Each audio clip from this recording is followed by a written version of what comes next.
Je salue les internautes puisque maintenant nous sommes en direct. Voilà, que Dieu les bénisse. Alors je ne sais pas, il y a peut-être des frères et sœurs d'autres assemblées ce matin. Étant salé Saint-Louis, j'ai vu. Saint-Paul, mais ça c'est quelqu'un que je connais bien. Il s'est converti à l'étang salé.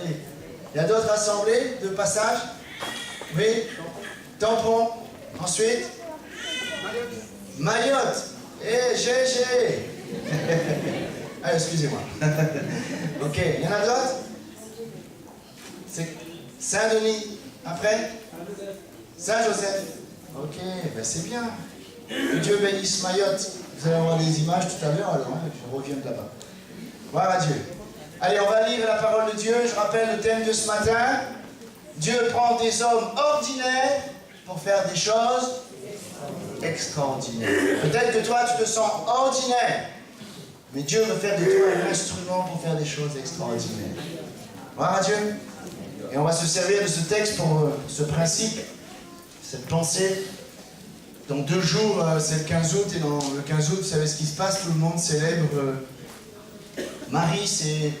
Il y a une doctrine qui est fausse, c'est une hérésie, et je vais me servir, je vais faire une parenthèse dans mon message, avec ce thème, des gens ordinaires pour faire des choses extraordinaires. Mais je vais me servir de ce thème pour montrer qu'il y a une hérésie. C'est pas pour critiquer, c'est pas pour juger, c'est pas pour blâmer, mais c'est pour défendre la vérité et que nous puissions comprendre ce que les autres enseignent pour pouvoir non pas les critiquer, les juger, mais pour leur montrer la vérité. Vous êtes d'accord? Allez, Luc 1, verset 26. Nous lisons ceci. Au 6e mois, l'ange Gabriel fut envoyé par Dieu dans une ville de Galilée, appelée Nazareth, auprès d'une vierge fiancée à un homme de la maison de David nommé Joseph. Le nom de la vierge était Marie. L'ange entra chez elle et dit, « Je te salue, à toi, toi à qui une grâce a été faite, le Seigneur est avec toi. » Troublée par cette parole, Marie se demandait ce que pouvait signifier une telle salutation. L'ange lui dit, « Ne crains point, Marie, car tu as trouvé grâce devant Dieu. Et voici, tu deviendras enceinte, tu enfanteras un fils, tu lui donneras le nom de Jésus. Il sera grand, il sera appelé fils du Très-Haut, et le Seigneur Dieu lui donnera le trône de David, son père. Il régnera sur la maison de Jacob éternellement, et son règne n'aura point de fin. » Marie dit à l'ange, « Comment cela se fera-t-il, puisque je ne connais point d'homme ?» L'ange lui répondit, « Le Saint-Esprit viendra sur toi, et la puissance du Très-Haut te couvrira de son ombre. C'est pourquoi le saint enfant qui naîtra de toi sera appelé Fils de Dieu. Voici, Élisabeth, ta parente, a conçu, elle aussi, un fils en sa vieillesse, et celle qui était appelée stérile dans son 6e mois, car rien n'est impossible à Dieu. Marie dit, « Je suis la servante du Seigneur, qu'il me soit fait selon ta parole. » Et l'ange la quitta. Alléluia. Luc a entrepris de raconter l'annonce d'une manière prophétique, la naissance de Jean-Baptiste et aussi la naissance de Jésus. Il a aussi raconté la naissance de Jean-Baptiste et la naissance de Jésus. Et il a fait comme un parallèle avec les deux dans un but bien précis, mettre en relief l'autorité suprême de Jésus. Mettre en relief et montrer que Jésus est supérieur à tout le monde. Il est pleinement le Seigneur. Il est le Fils du Très-Haut. Et pour ce faire, il a utilisé une femme, Marie. Et elle attendait la promesse comme toutes les femmes d'Israël. Elle était tout à fait ordinaire. C'est une femme pieuse. C'est une femme qui connaît la parole de Dieu, connaît la promesse. Elle attend l'accomplissement de la promesse. Dieu lui a fait grâce. Elle est devenue un instrument de bénédiction. Elle est devenue un instrument. Elle qui était tout à fait ordinaire Dieu a fait quelque chose au travers d'elle d'extraordinaire. Il s'est servi de cette simple femme pour envoyer le Messie, le Sauveur du monde, le Seigneur des Seigneurs, le Fils du Très-Haut. Cette femme ordinaire est devenue un instrument de quelque chose d'extraordinaire. Alléluia! Et juste pour montrer ce principe, Dieu choisit des hommes ordinaires pour faire des bénédictions, pour des bénédictions extraordinaires. J'aimerais qu'on s'applique cette parole à nous ce matin.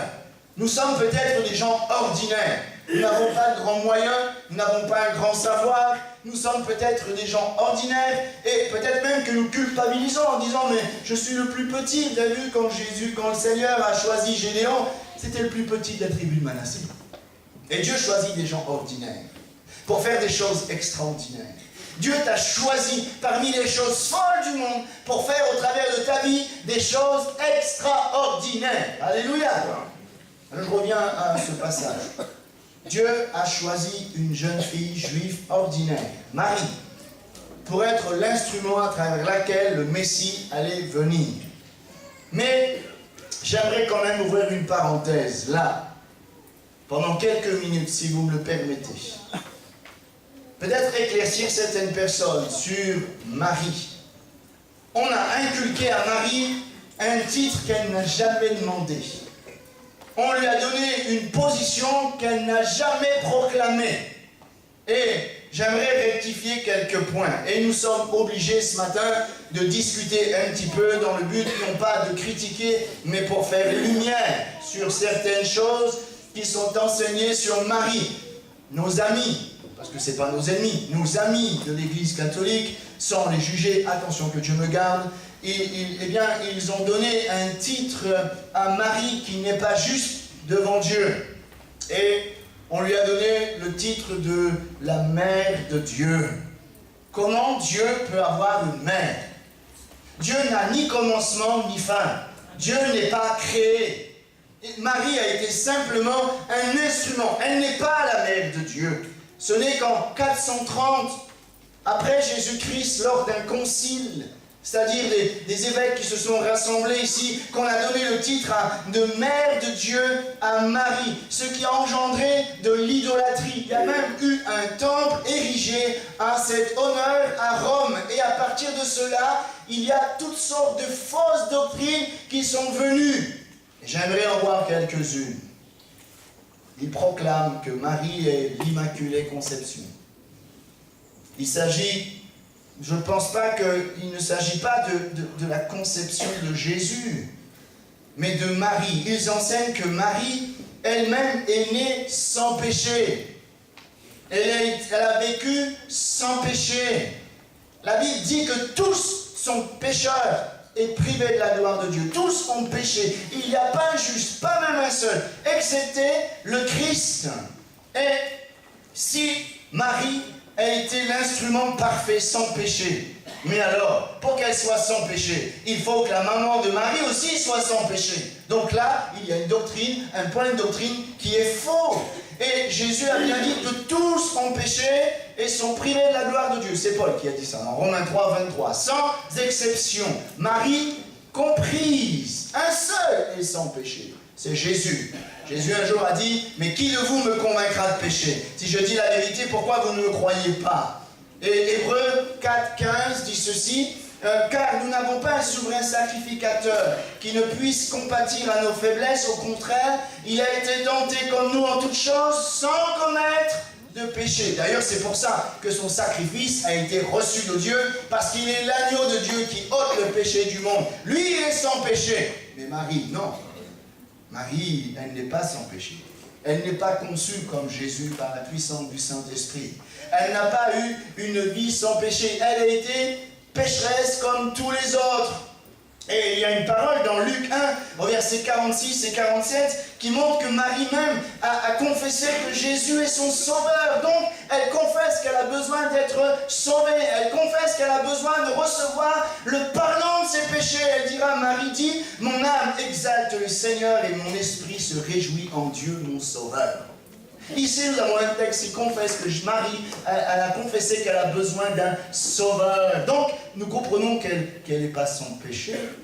Donc, c'est une hérésie. Ensuite, ils confessent, ils disent, ils enseignent que Marie est restée vierge. C'est pour ça qu'on dit la Sainte Vierge.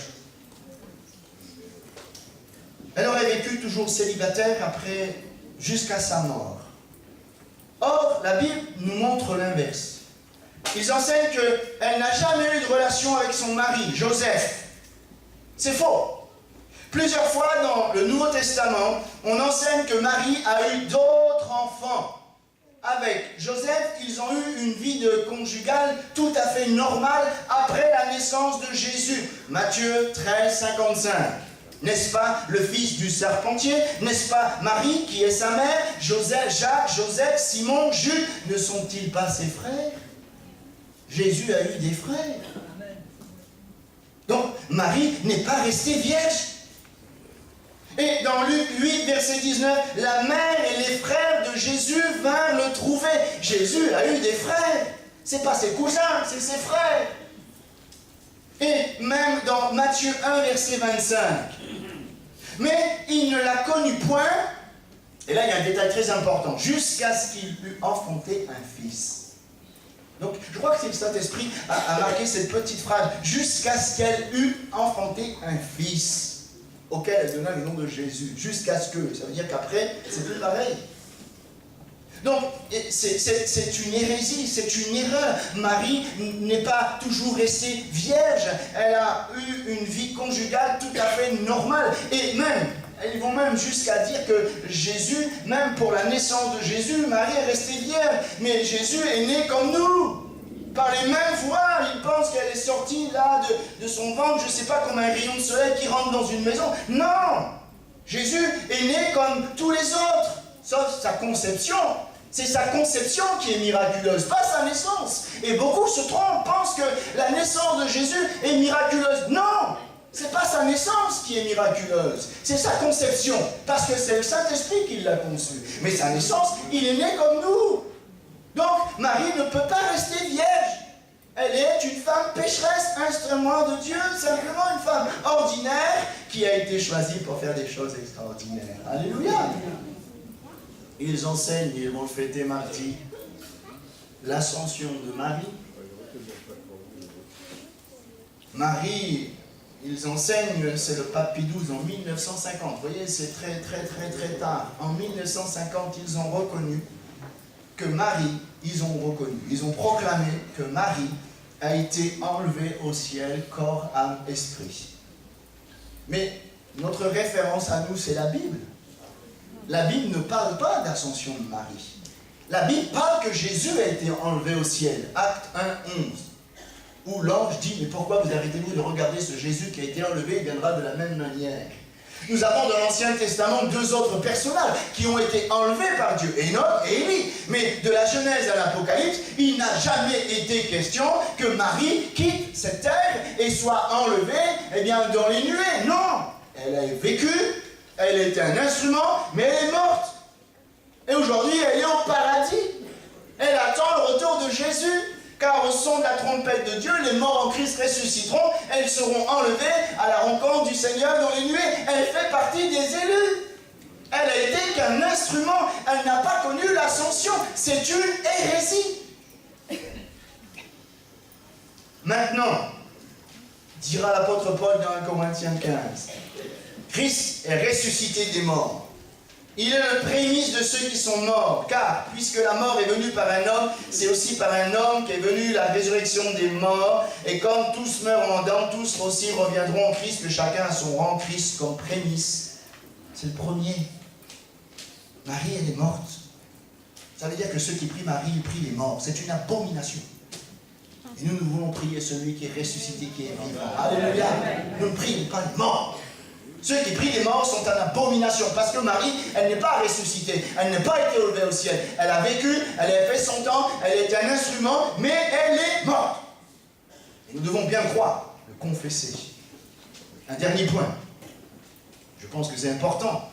Ils disent, ils enseignent que Marie, c'est la dispensatrice de toute grâce. que c'est la médiatrice du ciel. Or, 1 Timothée 2,5, c'est clair. Il y a un seul Dieu, on est tous d'accord. Mais il y a aussi un seul médiateur entre Dieu et les hommes. Jésus-Christ fait homme. Il y a un seul médiateur.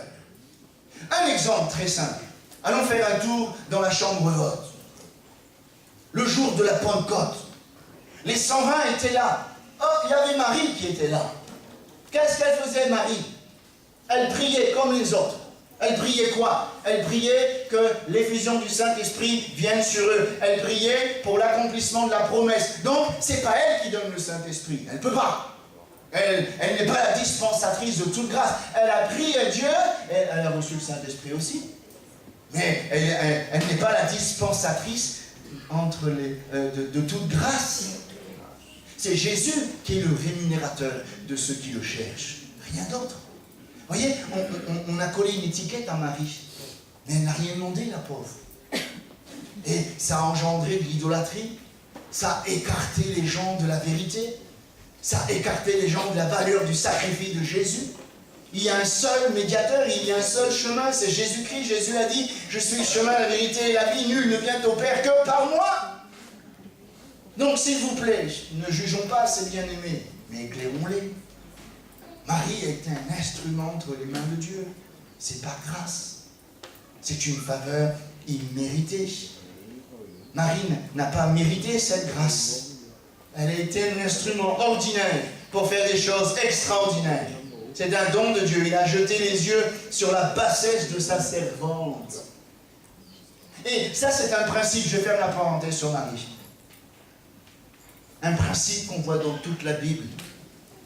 Dieu choisit les choses folles du monde pour confondre les sages. Dieu a choisi les choses faibles du monde pour confondre les fortes. Dieu a choisi les choses viles du monde, ceux qu'on méprise, celles qui ne sont point, pour réduire à néant celles qui sont, afin que personne ne se glorifie devant Dieu. On voit dans toute la Bible, il a choisi Marie, simple servante. Alors c'est les hommes qui lui ont donné une étiquette qu'elle n'a pas demandé. Mais Dieu a choisi un berger qui bégayait, Moïse. Envoie quelqu'un d'autre parce que je ne sais pas parler. Oui, mais Dieu l'avait choisi. Pourtant, il était peut-être le plus faible, celui qui arrivait à moins parler. Dieu prend les gens ordinaires pour faire des choses extraordinaires. Alléluia.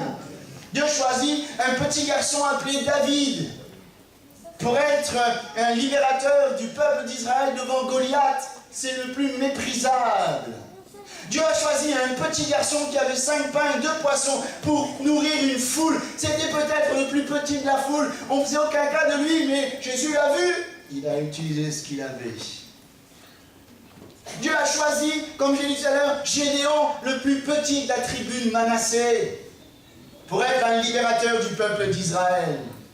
Dieu a même choisi une ânesse pour parler. Je pense que ce matin, il faut qu'on mette ça bien dans notre esprit. Dieu choisit des gens, pas des champs, des gens ordinaires pour faire des choses extraordinaires. Regarde ton voisin et dis-lui que tu as été choisi de la part de Dieu. Yes.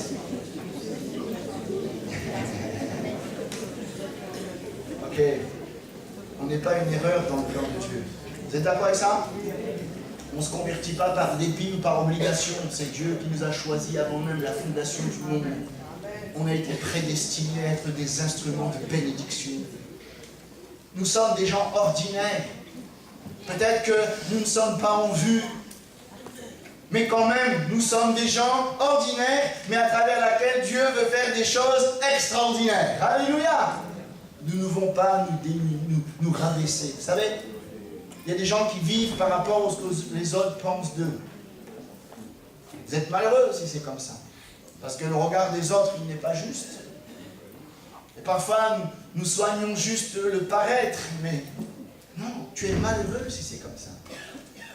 Peut-être que toi, tu vis par rapport à tu t'inquiètes de savoir qu'est-ce que je pense de moi. Mais qu'est-ce que les autres pensent de moi, mais moi aussi, qu'est-ce que je pense de moi? Que chacun n'ait pas trop une autre opinion de soi-même. Ce qui est important, c'est ce que Dieu pense de toi. Et lui, il te voit à sa juste valeur. Peut-être que les autres disent, tu vaux rien, tu sais rien, tu n'es pas intelligent, tu n'as pas été à l'école, regarde dans l'état où tu es, on ne peut rien faire de toi. Oui, mais ça c'est le langage des autres, et toi peut-être que tu t'apitoies sur ton propre sort. Oui, mais Dieu, lui, il t'a choisi pour être un instrument, pour faire des choses extraordinaires. Alléluia! Alors, Dieu dispose des plans, propose des plans qui sont humainement impossibles. Quand l'ange vient voir Marie tout de suite, c'est impossible. Ça se peut pas, je ne connais pas d'homme. Mais nous avons un Dieu qui est le spécialiste des plans humainement impossibles. Ce qui est impossible aux hommes est possible à Dieu. Alléluia. Marie a immédiatement réagi à l'annonce du message. Mais alors, nous voyons que Gabriel a répondu, a révélé le plan de Dieu en 4 parties. Il a dit, mais l'enfant que tu vas avoir, il va s'appeler Jésus. Ça veut dire un puissant sauveur. Vous vous rendez compte? Une femme ordinaire a permis à ce que le sauveur du monde foule la terre des hommes. Extraordinaire. Et nous sommes dans la foi capables d'enfanter des choses extraordinaires, des choses puissantes, des choses qui vont bouleverser notre famille, notre voisinage, notre monde. Nous sommes des gens ordinaires, mais nous pouvons accoucher de choses extraordinaires, même si parfois il faut passer par la douleur de l'enfantement. Bon là, mesdames, vous allez comprendre mieux que nous, hein? Ok. Ensuite, il est dit, il sera appelé... Il sera grand. Pourquoi nous devrions toujours rabaisser ce que Dieu peut faire? Il n'est pas dit que ça sera un petit Jésus.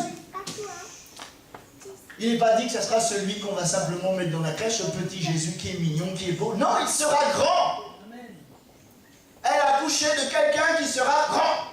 Et nous devons croire ce matin qu'à travers nos vies, par la foi en Jésus-Christ, par rapport à notre position, eh bien, nous allons être capables d'accoucher, entre guillemets, de choses grandes. Pourquoi on s'attendrait simplement aux petites choses?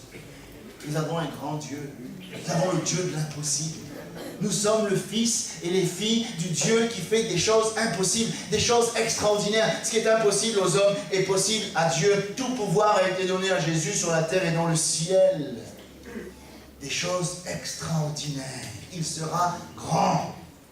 Et puis, il sera appelé fils du Très-Haut. Le fils de Dieu. Alors là aussi, il y a ceux qui se trompent. Hein. On dit Dieu ne peut pas avoir de fils. Oui, ça veut dire celui qui vient de Dieu. Celui que Dieu a créé. Parce que certaines personnes, quand vous lui dites Jésus, fils de Dieu, ils s'imaginent que Dieu a une relation avec une femme, donc c'est un blasphème. Non, non, non, non, non. Ça veut dire que Jésus, il n'est pas de la terre. Il vient d'en haut. Il est revêtu de gloire. Et moi je crois que ce que nous allons accoucher, entre guillemets, ce que nous allons produire, nous des gens ordinaires, c'est des choses qui viennent d'en haut. Nous sommes capables de produire du céleste, du divin, de nous-mêmes, nous ne pouvons pas. Bien sûr, comme Marie, nous disons, c'est impossible. Mais tout est possible à celui qui croit. C'est impossible qu'on puisse produire des choses venant du ciel, de nous-mêmes, oui, mais par le Saint-Esprit en nous, c'est possible. Et puis, il occupera le trône de David. Il va régner. Il va régner. C'est ce que l'ange dira. Il va régner. Et son trône sera établi. Et je pense qu'un jour, eh bien, il va régner sur toutes choses et ça sera définitif. Mais nous aussi, frères et sœurs, par la foi en Jésus-Christ, nous allons régner en Jésus. Déjà, nous régnons maintenant. Mais lorsqu'il va revenir, nous régnerons pour l'éternité. Alléluia. Nous jugerons les anges. Nous jugerons, eh bien, les nations. Ça sera quelque chose d'extraordinaire. Voilà comment Dieu agit. Il propose des plans à la dimension de Dieu. Arrêtons de minimiser Dieu. La pensée humaine est comme Marie. C'est pas possible. C'est impossible. Parfois, devant certaines situations, devant ce que Dieu veut faire à travers nous, devant le plan de Dieu, devant la mission des âmes, devant ce que nous sommes appelés à faire, nous sommes comme Marie. C'est impossible. J'y arriverai pas. Ben oui, normal, de tes propres efforts, tu n'y arriveras pas. Mais Dieu, à travers toi, c'est possible. Et si ce n'est pas Dieu qui le fait, c'est impossible. Et nous avons, en tant qu'hommes, parfois la difficulté de quitter le domaine du possible. Nous sommes limités par notre raisonnement. Mais Ésaïe 43, verset 19 dit quelque chose de formidable. Voici, je vais faire une chose nouvelle sur le point d'arriver. Ne la connaîtrez-vous pas? Je mettrai un chemin dans le désert et des fleuves dans la solitude. Quelque part, quelque chose qui va dépasser notre entendement. Est-ce que ce matin, on veut se laisser surprendre par la grandeur de Dieu?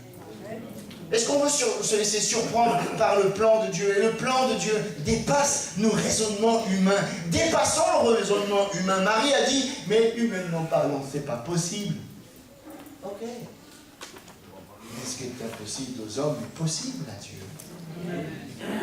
Et ne limitons pas Dieu. Face à certaines situations de notre vie, nous sommes là en disant, mais c'est humainement parlant impossible. Oui, mais toi, tu es un instrument entre les mains de Dieu. Tu as été choisi pour être un instrument entre les mains de Dieu. Et l'impossible va devenir possible. Ne limite pas Dieu. Quel que soit ce que tu subis, tu as les défis devant toi, tu as plein de choses, des défis à relever, et tu te dis, mais c'est pas possible. Arrête, ce langage tue ta foi. Tu es ordinaire. Oui, mais n'oublie pas que tu as un Dieu extraordinaire. Amen. Et l'impossible devient possible. Et Dieu fait toutes choses belles à merveille. Alléluia. Alors Dieu met en œuvre sa puissance pour accomplir ses plans.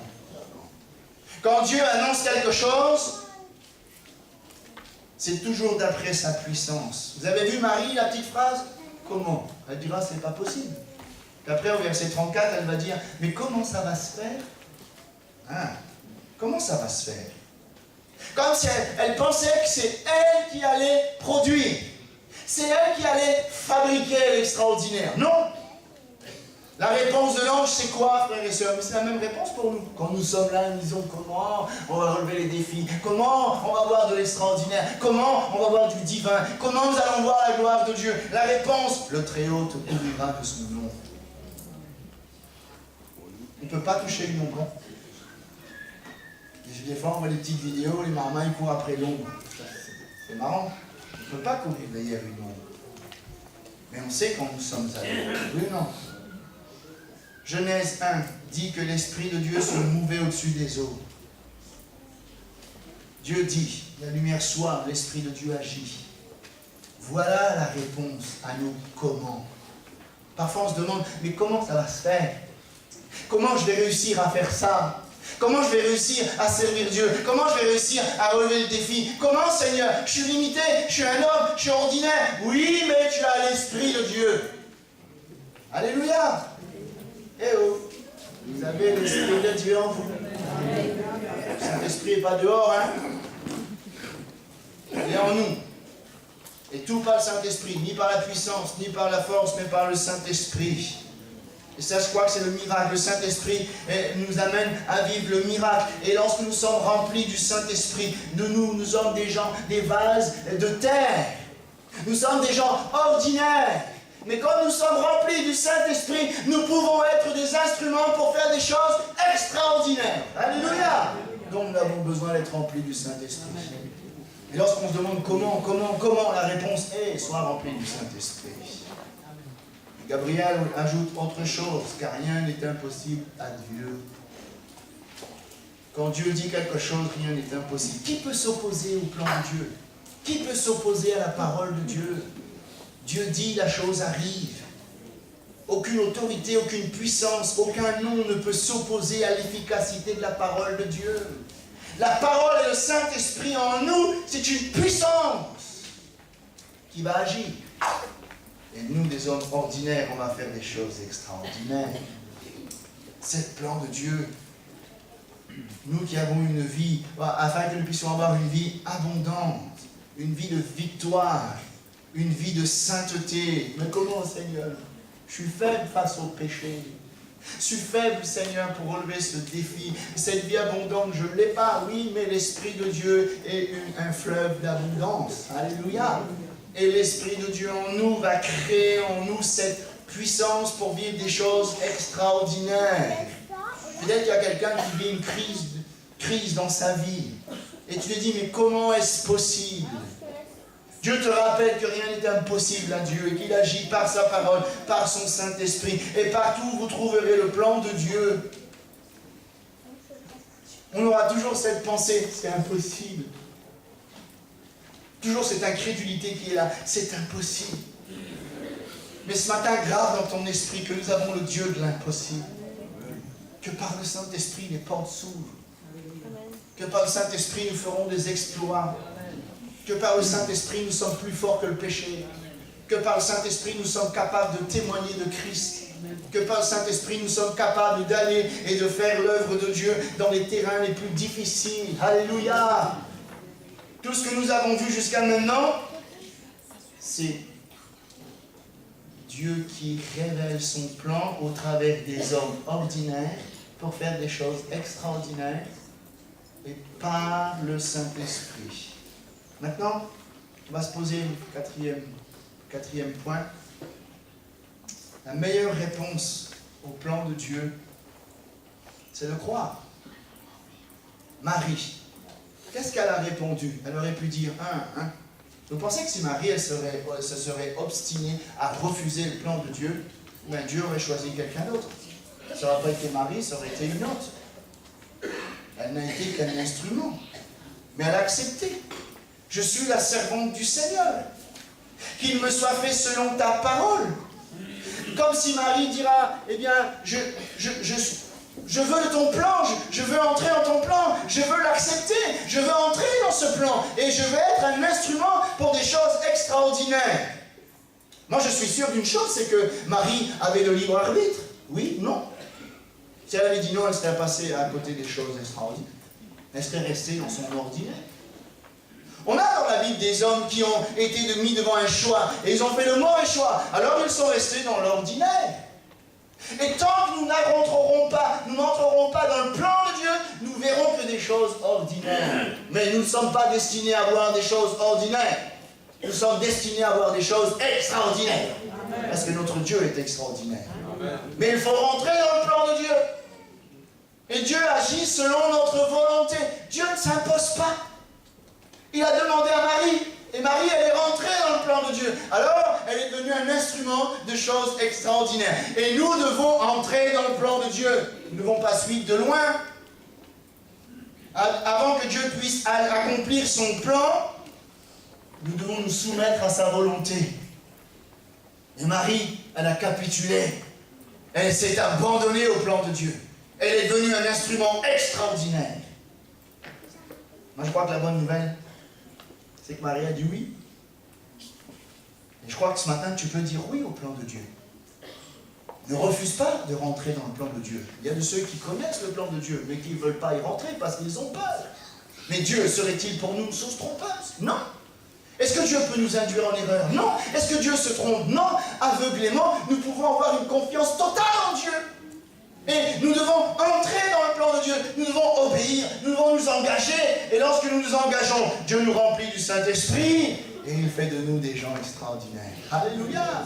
Vous voyez, Marie, elle aurait pu dire non. Et ce matin, tu peux dire non aussi. Mais si tu dis non au plan de Dieu, tu sais ce qui va se passer?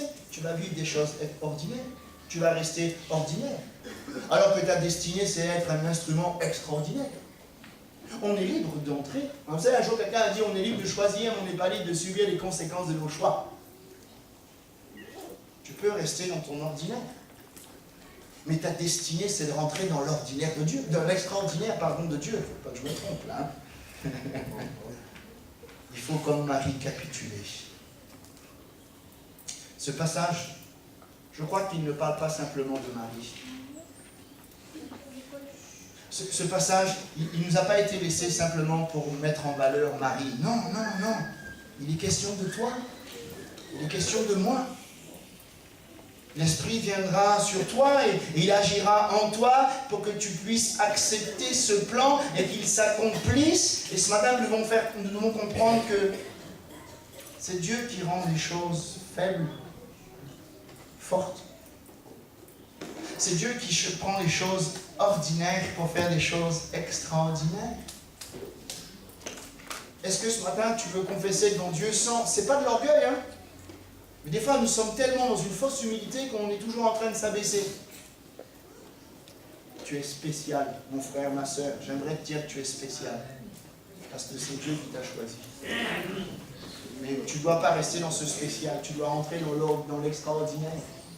Et pour entrer dans l'extraordinaire, il faut avancer, accepter le plan de Dieu. Ce matin, nous devons comprendre que nous sommes peut-être des gens ordinaires.